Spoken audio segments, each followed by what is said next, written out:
All right, it looks like we are live. Hi, everyone, and thank you so much for joining us. Welcome to the launch of Norah Bowman's Breath Like Water and Anti-Colonial Romance. There's so many of you guys. It's wonderful to see all of the people who have registered for the event and all of the people who are coming in and joining us live. So thank you so much. You can let us know where you're joining from in the chat. It's always interesting to see where in Canada and where in BC people are logging in from. So my name is Malaika, and I am the Marketing and Promotions Coordinator here at Caitlin Press. So Caitlin Press, we are an independent Canadian publisher located on Vancouver Island. We publish culturally significant books, including fiction, nonfiction, and poetry. Caitlin Press is also the home of Dagger Editions, an imprint for the voices of queer identifying writers. I would like to acknowledge the support that Caitlin Press receives from the Government of Canada and the British Columbia Arts Council through the Canada Book Fund as a small independent publisher. I would also like to give a really big shout out to Mosaic Books in Kelowna for being our bookstore partner. So let's give we can't hear each other clap, but let's give a little silent clap for Mosaic Books in Kelowna because they're wonderful. Good news is you don't have to be in Kelowna to order Breath Like Water. You can order the book online by clicking on the Buy the Book button, the little green Buy the Book button at the bottom of the screen. And royalties earned from the sale of the book will be donated to nonprofit language teaching organizations in the Syilx Nation. So I'd like to acknowledge that this event does take place on the land of Indigenous peoples. And Caitlin Press is located on the traditional territories of the Coast Salish, Nuu-chah-nulth, and Kwakwaka'wakw First Nations. We sang a land acknowledgement, especially now. It always feels like it's not enough. So we really want to encourage everyone to read the 92 calls to action from the Truth and Reconciliation Commission of Canada. And Caitlin Press and Dagger Editions joins many others in asking the government to honor all of these 94 calls to action. A little bit more housekeeping before we get going and as people continue to join us. So it's not like Zoom, the audience and the video mic are not active. We're recording, and this event will be available on YouTube with subtitles after the event. As for the chat, all other users can see the chat. If you would like to hide the chat and just focus on the people on the screen, if you're on a desktop computer, you can just put your cursor in the upper right-hand corner, and a little down arrow will pop up, and you just have to click that down arrow. In the on the bottom of the screen, there's the Ask a Question button. So we encourage you to use that button to ask a question, and we'll have a Q&A period at the end of the event. If someone asks a question that you really, really want answered, then just click the button beside it to upvote it, and it will rise to the top of the question list. And of course, before I introduce our host, I want to remind everyone again to buy the book, support Norah, support independent publishing, and click the little green button, and it will take you to the Mosaic Book homepage where you can order the book online, and they will ship it to you wherever you are in Canada.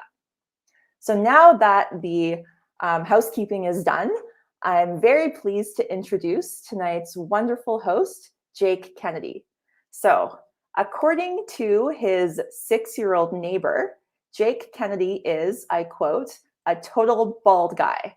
However, Jake started off with an average amount of hair in the southwestern Ontario area around the time when Neil Diamond and Bill Withers were vying for a Billboard #1. Nowadays, Jake lives in Syilx territory and has worked with pretty much constant delight at Okanagan College for the last 15 years. Jake likes it when people tie a narrow band across 2 trees and then they spend all day trying to walk across the narrow band.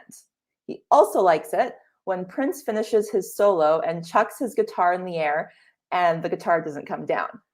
Jake is the author of 3 collections of poetry: The Lateral with Snare Books, Apollinaire's Speech to the War Medic, Book Hug, Mer's Structure Number 2, Burnt by Children at Play, Book Hug, and his most recent chapbook, published by Gasparo Press, is The Rublev Horse. So we encourage you to also check out all of Jake's books.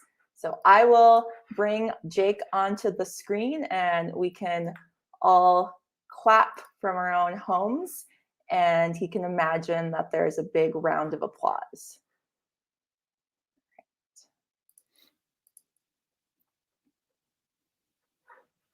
Yay. Thanks so much, Malika. Thank you.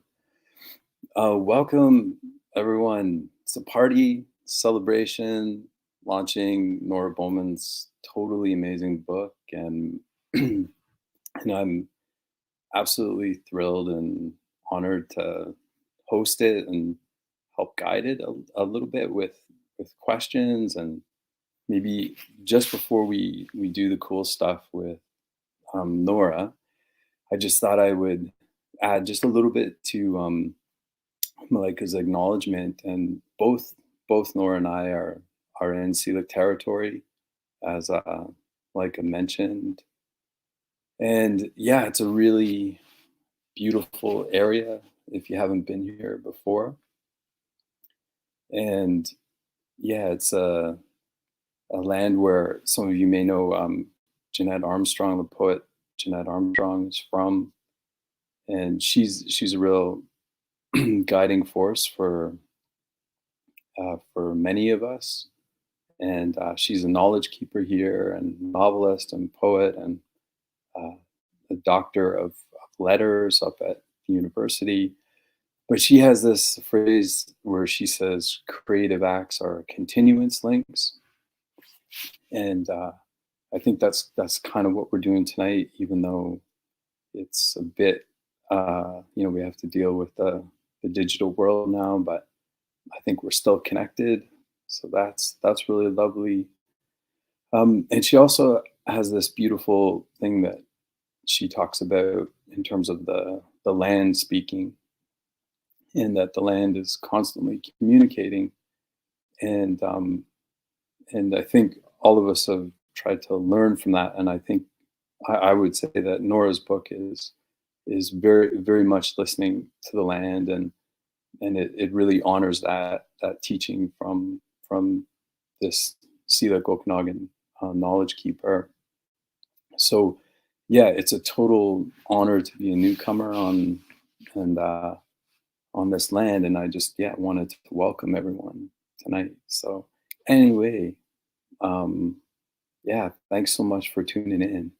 And I thought just before Norah's takes over, what I'll just tell you is we'll probably I'll ask Norah a couple questions, and then maybe Norah will read a little bit, and then we might take some questions from you folks too, which would be amazing.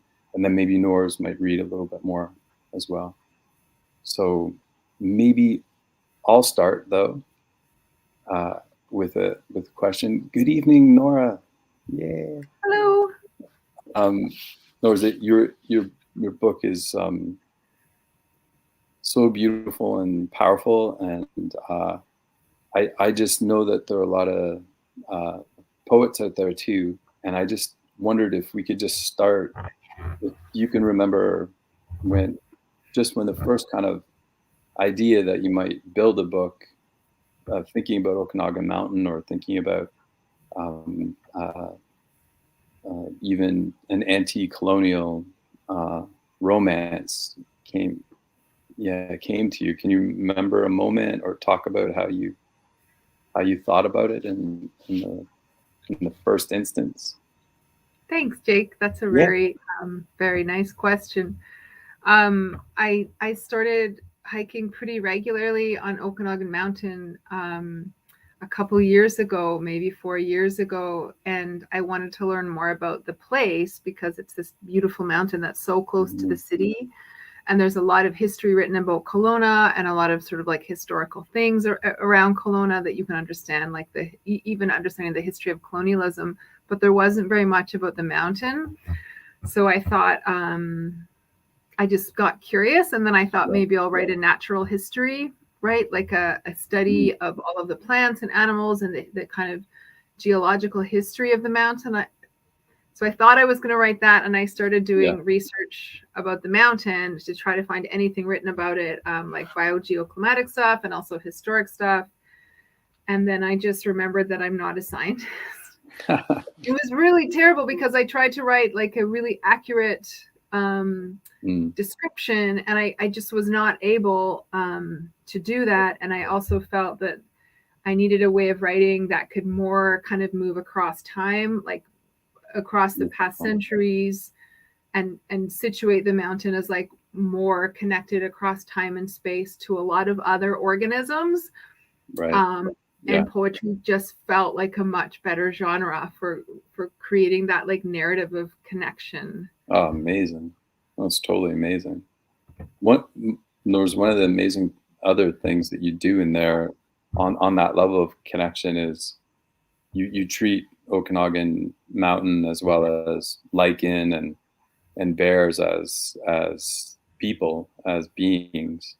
And yeah, could you just tell us how you arrived at that? And I definitely have to thank Bill Cohen, who is an Indigenous professor and a Syilx man and an educator. And he taught me just like a few words of Inslixin and would just say like a few things to me. And I remember speaking with another local Syilx elder, Grouse Barnes, who I'm also like extremely grateful. And I mean, grateful isn't even really a good word, but really Grouse Barnes also told me like, you know, like set your intentions before you go to the place and really consider the place. I think between listening to Grouse and Bill, I started to get a better sense of like a mountain is not just like a place to go hiking. No piece of land is really just a place to put a building or walk over. It's a living, the whole place is alive. And then also at the same time, I was reading this kind of quantum physics theory and this one theory of panpsychism, which brings existential philosophy with quantum physics and is like, what if everything really is alive? So then I decided to just make the whole book like that and see what would happen, you know, if everything became a person all the time. Amazing. The book is so instructive in that way too. Like you learn to accept Okanagan Mountain as a being, you know. Thanks, Jake. It was very like joyful for me too, going to the mountain and like just like easier to be in a relationship with a place that's alive rather than a place that's dead, I guess. So for sure.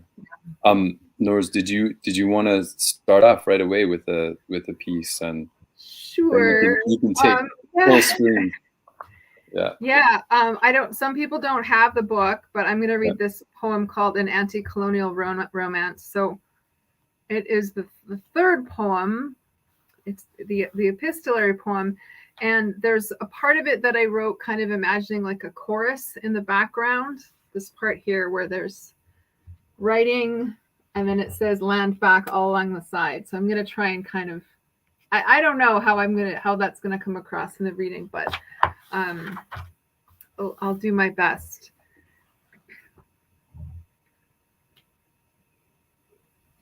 I'm in my office in case you see all of the lovely student art and work behind me.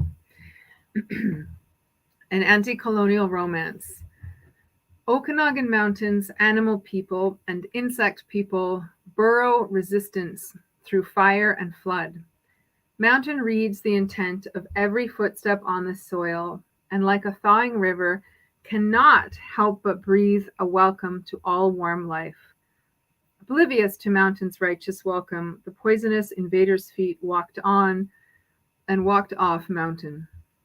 Still, mountain broke horseshoes, cosseted rattlesnakes, burned faces. So Priest and his men cut a long, slow trail around mountain's softer eastern slopes. Settlers brought their own workers, housed them barely. Governors transported prisoners to work the fruit orchards. Bankers borrowed on slavery loans to mortgage the lakefront villas. Even today, antebellum verandas cup the villas all along lakeside sands like fragile wooden pastries. The houses and cars and social workers and teachers and churches and police and wineries and legislators and metal scrappers and farmers and bankers and orchards and miners and drinkers and schools and remittance men and wives. Silk people do not cede the land back, neither mountain nor valley, neither lake nor river, neither fish nor berry, land back. Silk stories are Okanagan people stories to tell, not mine, land back. And silk stories and being, land back, have lived and told and listened here, land back, for time beyond time, land back. It is my intent to return mountain and lake, land back, all the land back, animal people, land back, bird people, land back, fish people, land back, insect people, to silk stories, land back. I do not tell silk stories. I'm not silk, land back. What I can tell today is a story of Priest's people, the settlers, and their burning.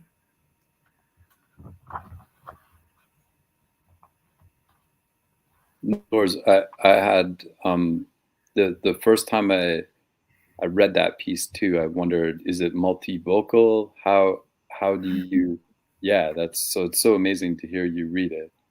There was one of the things that I think is especially powerful about the book, maybe, is a kind of an idea of giving back, of relinquishing, and even I think your very final piece, which I believe is called Truth and that's where I think you repeat some of those core themes of you are not going to tell Syilx stories, and you can't speak for the Okanagan, but you can speak to a certain colonial or settler history.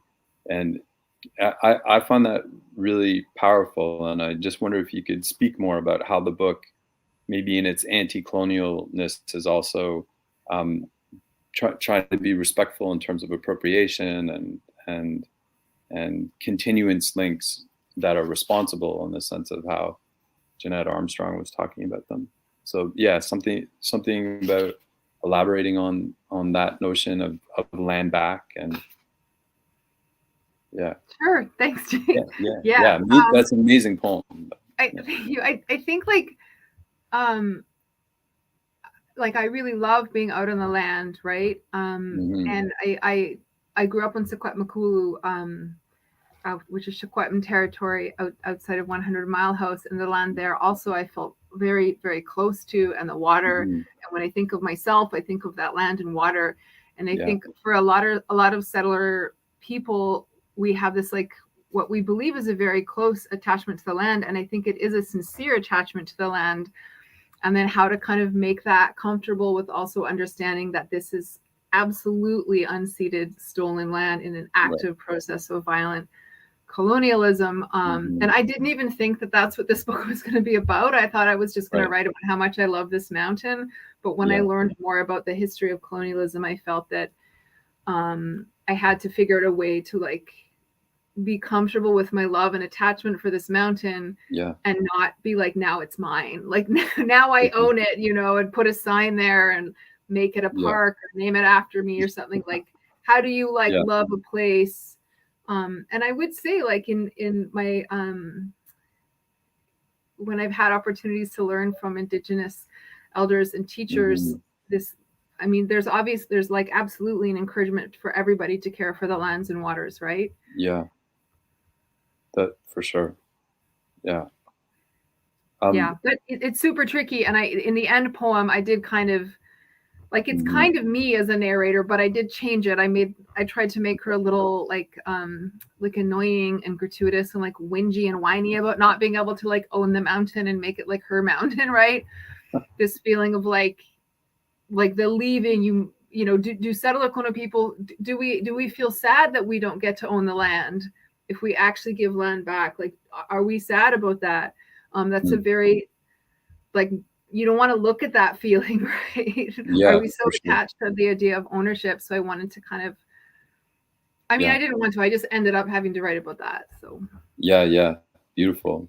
Norah, I'm gonna ask you another question, but I'm just gonna say to folks out there in the Digilands, that feel free to throw a question down in the ask a question area here, and then we can, I'll be stoked to pose that to Norah's too. But Norah, I wanted to ask you that the book opens really brilliantly with women, and women walking away, I think, from maybe certain, I don't know, I would say like a certain patriarchal expectations or conventions, and it's a real like ass kicker of an opening.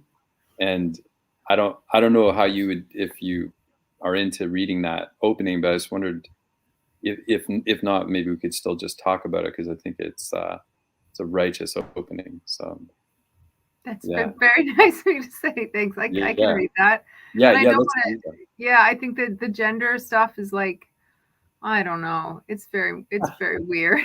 But like, well, you were just teaching Pussy Riot and Audre Lorde, yeah, so I do teach gender studies, yeah. but okay, Yeah. I'll read part of this first poem. Perfect. It's loosely about my ancestors as well, but like, Right. I have taken liberties to any of my relatives listening.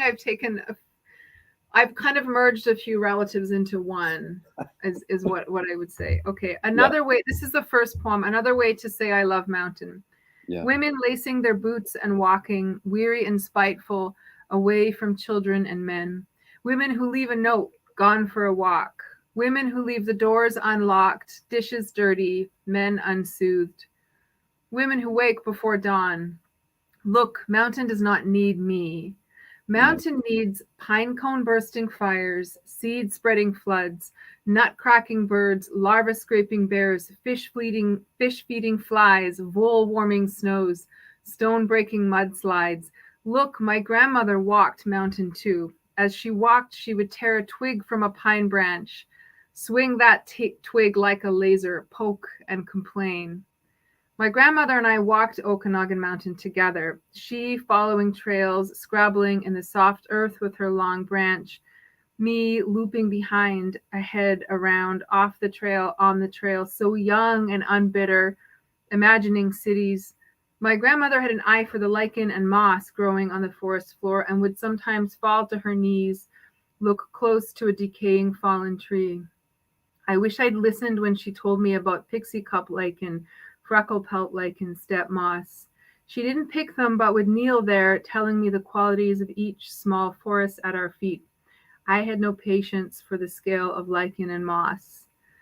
Look, my Irish-English great-grandmother hated mountains, especially every mountain in these unceded Indigenous territories. She was born to the soft green of Munster Hills and traveled to England as a nurse in 1917. I know she loved Percy Bysshe Shelley and Lord George Byron. My grandmother showed me the very chapter of poetry my great-grandmother had carried to Canada and filled with lonely annotations. She must have dreamt of a sailboat, an officer, surge, a castle. Instead, she fucked an injured Canadian soldier in Devon, and her English father forced her to marry him and take herself and her embryos to Winnipeg. My great-grandmother did not ever forgive Canada for forcing her to leave Ireland, England, and poetry. Moving to warm Vancouver barely lightened her resentment. Look, I come from a line of angry women. I am not in love with mountains or rivers or poetry. I am in love with mountain. Damn. Thanks, Jake. Heck yeah. That's a goosebump making poem for sure. Thank you.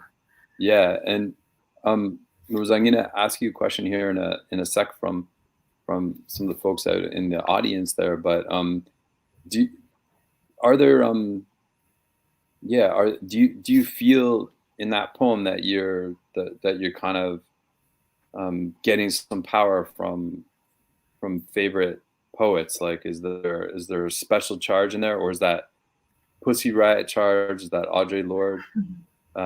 I hear some Annie Dillard in a really beautiful. I definitely love Annie Dillard, which is nature writing that's on the dark side, and I that's it. That's it. Right? Yeah. I just think like people hanging out in nature isn't always just like straight up idyllic and magical. No, amazing. Because we bring all of our bitterness and sorrows of our lives into the forest, and a lot of times I would go to the mountain, and the entire hike I would just be like arguing with people in my head for like 7 kilometers. And I would barely notice how beautiful it was. And you know, the part that is true is my great grandmother, who I don't really think ever really liked Canada and didn't want to come here. And then my grandmother really liked the nature, but wasn't a huge fan of like lots of stuff about people. And you know, but and yet we all have this relationship with the land as settler colonial women. The other thing that I thought about a lot was like the limited choices that the women in my family, my ancestors, they had very few choices available to them, right? In terms of like where they would live and where they would go. It doesn't mean that women who are settler colonial people are sort of let off the hook for our responsibility as part of colonialism. But I guess, I did reflect on like the narrower choices that they had. And I wonder how that affected their relationship to the land and like a capacity to like love the land. I don't really know, but. Yeah.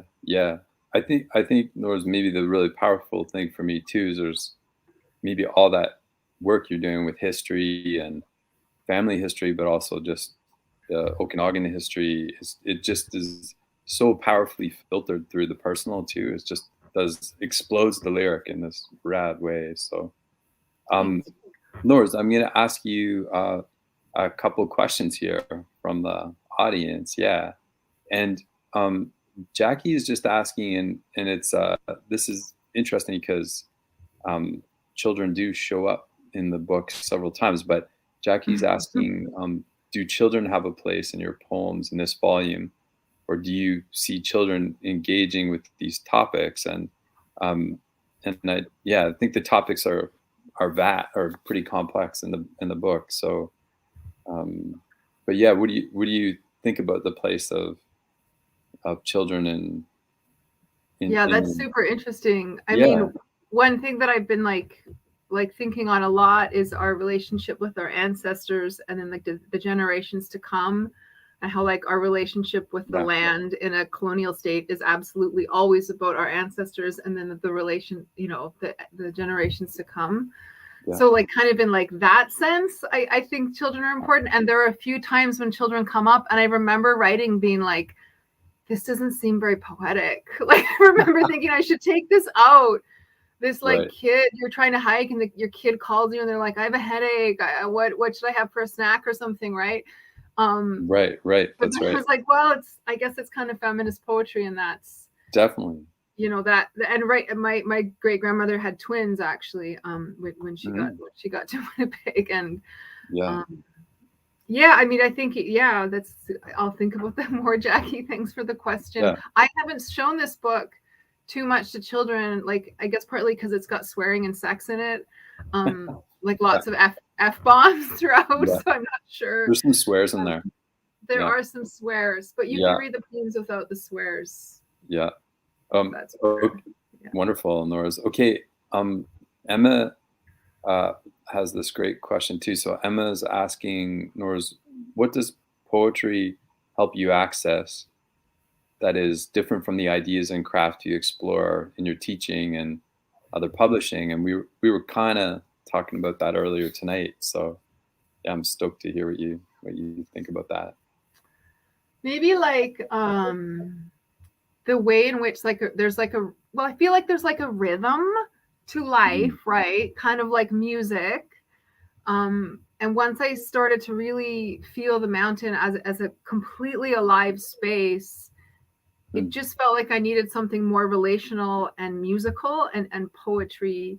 I thought a lot about rhythm and kind of refrain and music when I was writing. And it seemed to be like a better way to connect and tell a story, like to tell a real story about a living place, right? And all the living people there, animal people and insect people.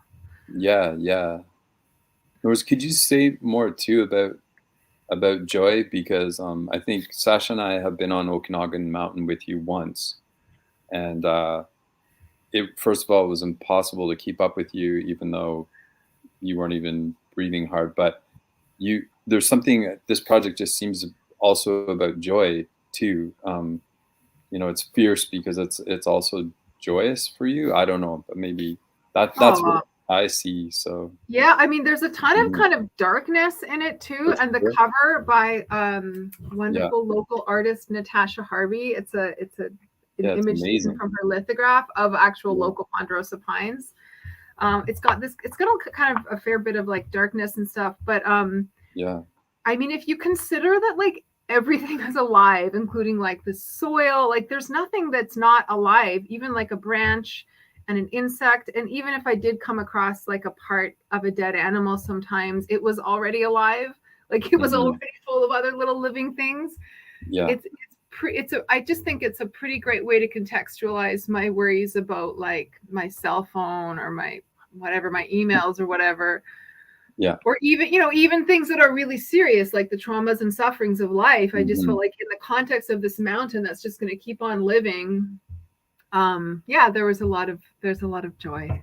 Yeah. In the living land, I think. Yeah. Totally. Gave me lots of happiness. Yeah.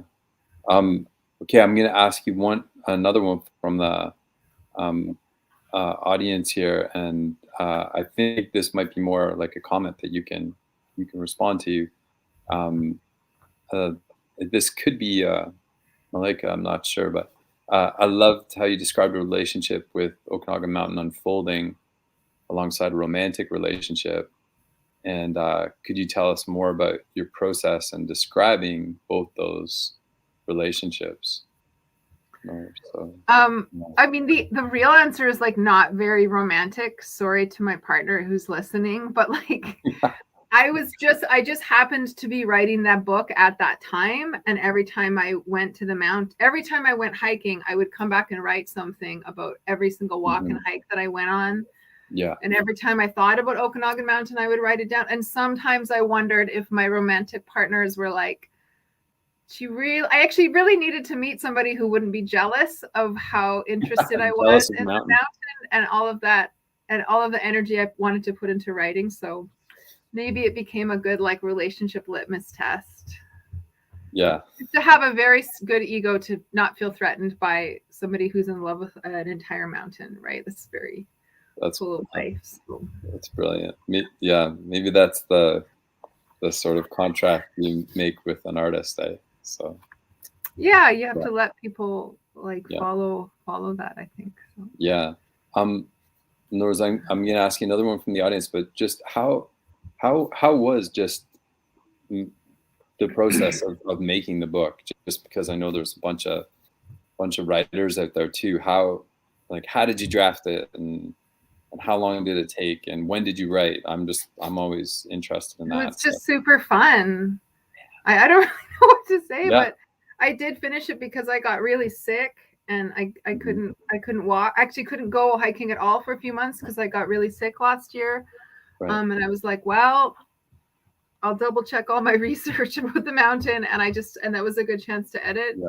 And then COVID was a great opportunity to write because we couldn't go anywhere, but you could still go hiking. So I just really like it. And when I talk about women getting up early, that is something that I do. A lot of people with kids get up early to find time for themselves. And that is, I don't know. It just gave me a lot of joy. It wasn't really hard to write, if that's a bad answer. Sorry. No, that's wonderful. But I will say the best thing is when I decided to share it with another writer friend who I trusted, which was Jake Kennedy.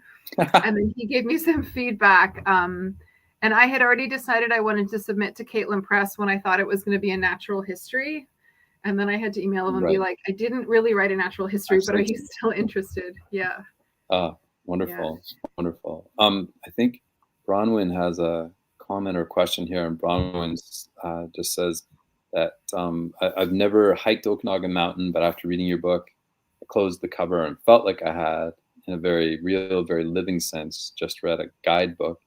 I felt like you had guided me in many ways, and I'm wondering what you think of this book as a guidebook.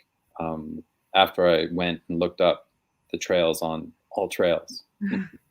Yeah, the trails are there. You should Yeah. definitely hike them. But I almost wanted to put this in the forward, but somewhere, but I'll just say it now. Yeah. If you actually want to like keep yourself safe and protect yourself from like cougars and bears and rattlesnakes, like get a different book. This is not, Okay. This is not like, because there are like snakes and yeah.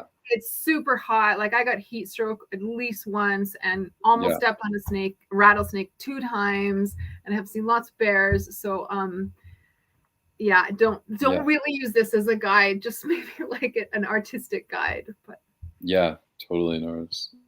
Norris, before we ask you to read some more, on Emma's question, and you answered in such a lovely way, making that comment about poetry provided you something more relational to kind of more fully and richly respond to the land. Could you just say more about that? Just even how you feel that in your bones, or what that relationality means to you? And I don't know. I really want my words to be. I write a lot of essays, and I've published a lot of academic essays as well. And I don't know about you, but I'll have a whole paragraph with just one idea and a lot of other words that are just like all these prepositions, and it's so weighty. And I just wanted something that would be about all of the feelings and the life, right? And would actually let the reader kind of do the rest of the thinking for themselves, right? Like if you can kind of just read the words and not worry too much about the prepositions and like the order of things in a sense, and just kind of let the existence of the words mimic the existence of the place. That's what like a song. I mean, one of my favorite poets is Wanda Coleman, and I read a lot of Wanda Coleman when I was writing this. To this extent that I was like, are people going to see that I'm kind of copying her? And I think I asked you, Jake, because she's very musical, and she's inspired by like the blues and like blues songs. Yeah. And that's just a way to like if you have an essay and you repeat the same sentence every paragraph, it's going to look really bad. But I was able to kind of have like a chorus that I would repeat over and over in like, and sort of to bring a music to it. Yeah, absolutely. That's what I was trying to do. That's beautiful. It is too bad that some academic writing is afraid of poetic music, that you can't just speak those truths in that setting. Yeah. I mean, I might just be done with writing essays. This is a lot more fun for me. I've nothing wrong with essays, and I just finished another one for publication last week, but I feel like with the poetry, I also want to say that more people are probably reading it, right? It's a little, and I actually want to have a conversation with other settler folks, like, oh, so you love the place you live in, and you understand that it's stolen land. Like, how are you dealing with that? Like, and I think it's a nicer way to invite people into that conversation than like, I mean, there's not, again, I don't mean to diss essays, but, or it's another way to invite people in, maybe. Yeah. Wonderful. Norris, would you like to read another section? We'd love to hear it. Yeah, I'm just gonna. Yeah. I'm gonna write. I want to talk about read about ticks a little bit, because my idea of really being like having like a loving presence and connection to all living beings was definitely challenged by ticks. In that moment, many times. There's a lot of ticks on the mountain. You can't. Like if you walk during tick season and just like put something down on the ground and stop for a minute, when you pick it up, there's like a tick on it. So they're they're very powerful tick and people. small creatures. Yeah.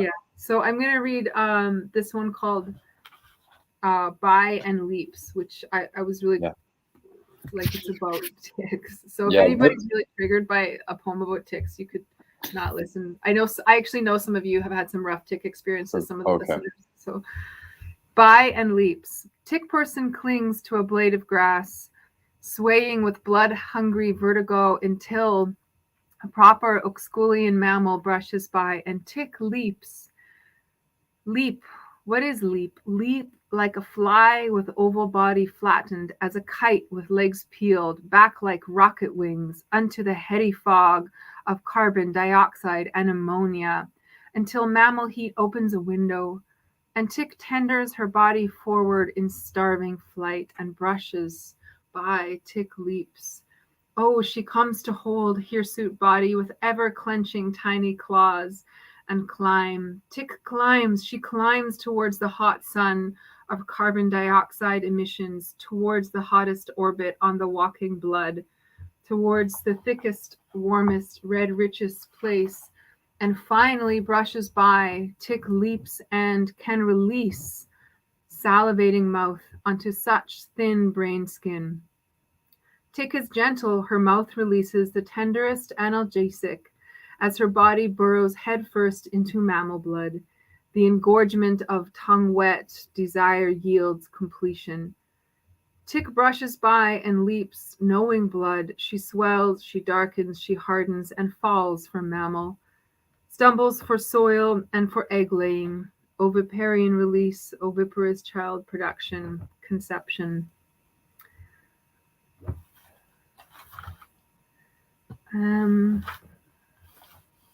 Yeah, that's my sexy tick poem. So Yeah, I don't know how people feel about that. Yeah, how you feel about that It's one? pretty gross and upsetting for people. Some people I know. But Norah, I think that's what's so badass about the collection too. And as you said, it's feeling and understanding the land in all of those multiple ways, and not shying away from what some people might call dark, or that's an erotic tick poem. That's what that is. And I didn't plan it to be that way, but when I started to really consider what ticks do, which is amazing. Yeah. What the tick people were doing, and all the little egg-laying tick mothers out there looking, anyways. Yeah. It became very sensory, at least. So yeah, totally. Yeah. Well, Blair was going to go to the mountain, he says, Norris, until that poem. So yeah. just don't go in tick season. October, November is actually the best time to go. Just good time. No ticks, right?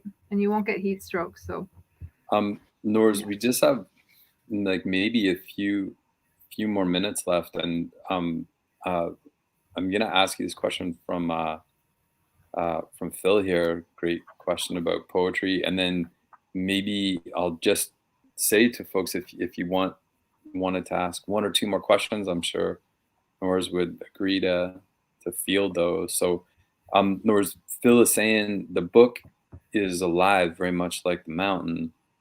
Do you see your poetry here as to be read aloud, or living on the page, or mixture of the two? Well, when I wrote it on the page, very visually, and I had not imagined it read aloud. However, I also wrote it with a sense of music, and I was trying to get this lyric music sense. I guess I thought people would read it aloud in their heads, but it works to read it aloud too, I guess. Yeah. It was really wonderful for me to hear you read the land back piece too. So. Would folks have any other questions out there for Norah? Gerald's saying hello from Port Alberni. Head on. Gerald dug the tick poem. There was just maybe while people are maybe formulating one or two more questions, how does it feel when something this gorgeous arrives? How was it when it showed up at your house? Were you? I was very happy, and I'm just very happy. It's really wonderful. And the artist Natasha Harvey and I actually last month in October, I was feeling very sad about some things. And so we hiked to Divide Lake. It was pretty cold because we hiked in October. And we hiked to the peak of the mountain with the artist, and she hadn't been there before. So it was really nice for us to both go to the place and stay overnight. Yeah, and she got to see it. Yeah, it's really an honor, and I think everybody should write a book of poetry and send it to Caitlin Press. They should.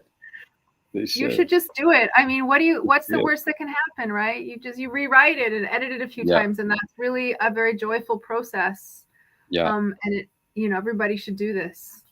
Yeah, totally. Well, Norah, here's the last question. It's from Jackie. It's what we all want to know. What's your next project too? What are you working on? Aw, thanks, Jackie. Yeah. I'm writing a book about Agrippina, who was Nero's mother, and Mickey de Saint-Phal, who's a French artist. And then I'm imagining them. It's a very feminist book with lots of like violence. Especially because Agrippina's entire life, people were trying to murder her, and they finally did. But I'm making up stories about her and other like historic women who have had to fight really hard for their visions. But it's poetry. It's poetry. I'm just writing poetry from now on. So. Thanks, Jackie. Jackie, I hope you're writing poetry too. Yeah. Norah, I think Malika might have in a second here take back over, but I just, on behalf of everyone, I just wanted to congratulate you on your beautiful book, and thanks again for letting me hang out with you tonight, and super stoked for you. Thank you, Jake. It's very kind of you, and I recommend people find Jake's recent book called The Rublev Horse. It's really beautiful. You should find that too. So I'll just mail it to him. That's a good idea. He'll just send it right. You'll just open your door and there it will be. My gosh, thank you so much, Jake and Norah. When somebody asks you how your Tuesday evening was, now you can say that you got to listen to an erotic tick poem. Yeah, exactly. Which I think will make you really proud. Not everyone can say that that's how they got to spend their Tuesday evening, but this was an absolute delight, and I hope that everyone enjoyed that as much as I did. Jake, if you could hold up the book one more time for people so everyone can see how gorgeous it is. And again, thank you to Mosaic Books, who have been our wonderful bookstore partner. And you can support them by clicking the Buy the Book button. And thanks so much, everyone, for coming out. Now we're up to over 50 people. Everyone likes joining in last minute, which is great because it's always a surprise, like how many people come. So thank you to everyone, and thank you, Jake and Norah. Any last words? Thank you, Malika and Caitlin Press, and thank goodness for small independent publishers, right? Yay, independent publishers. I mean, it's our pleasure. And independent publishing, independent bookstores. Mosaic Bookstore. Totally. That's great. All right. Well, hope everyone is staying warm and cozy tonight. Where I am, the rain is really pouring down, so hopefully you have a nice cup of tea and some warm blankets. Rain earrings. Yeah, it's true. Your earrings are matching weather earrings. Thanks everyone for coming, and if you want to reach out, can people, if they can get the book, and if they wanted to talk to you or me or anything, they could do that through Caitlin Press. Is that? Yeah. Okay. So if you go to the Caitlin Press, I think it's the contact page, you'll see all of our emails. Well, my email and then my coworkers' emails. And if you want to get in touch with Norah, you can. I'm sure you can contact Norah, or you can also contact me, and I can put you in touch with Norah. And everyone who's here, and Jake, yes. I'll send an email as well, so you'll have information on, Norah's book, and then on Jake as well. And there'll be lots of handy links that you can click to get more information. Right on. All right. Thanks, everyone. Have a good night. Yeah, thanks, everyone. Thank you. Bye. Should we all wave at the same time?